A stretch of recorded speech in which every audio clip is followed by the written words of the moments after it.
পরপর 10টি বিজোড় সংখ্যার যোগফল 140 হলে ক্ষুদ্রতম ও বৃহত্তম সংখ্যা দুটি কী কী? তাহলে এটা একটা অসাধারণ অঙ্ক। এখানে প্রথমে আমরা ধরে নিই যে মনে করি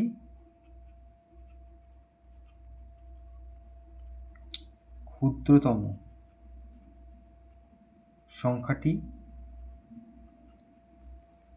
x।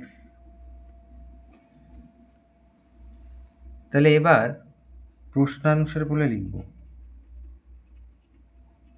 প্রশ্নানুসারে সবকটা আমরা যোগ করব।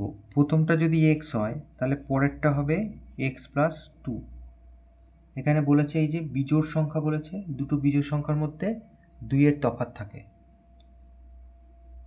তারপরেরটা হবে x প্লাস 4, তারপরেরটা হবে x প্লাস 6, তারপরেরটা হবে x প্লাস 8।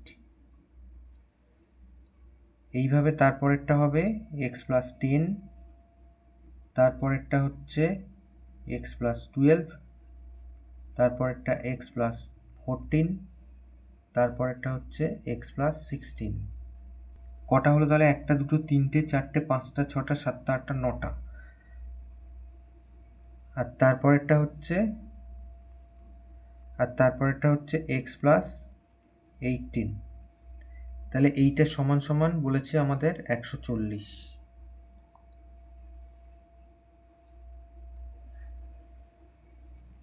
তাহলে এখানে কতগুলো x আছে? 1, 2, 3, 4, 5, 6, 7, 8, 9, 10টা।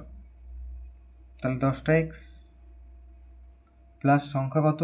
2 আর 4 6, 6 আর 4 12, 12 8 20, 30, 42, 43, 44, 45, 46, 56, 56, 57, 58, 59, 60, 61, 62, 72, 80, 90। তাহলে 90।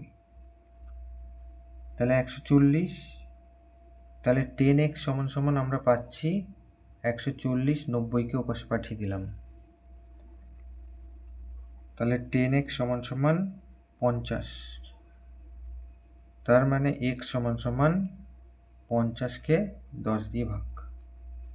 তাহলে পেয়ে গেলাম 5। তাহলে আমরা ক্ষুদ্রতম সংখ্যাটা পেয়ে গেলাম। তাহলে অতএব ক্ষুদ্রতম সংখ্যাটি 5। আর বৃহত্তম সংখ্যা ছিল এই যে x প্লাস 18। তাহলে অতএব বৃহত্তম সংখ্যাটি 5 প্লাস 18, তার মানে 23। তাহলে এই দুটো উত্তর।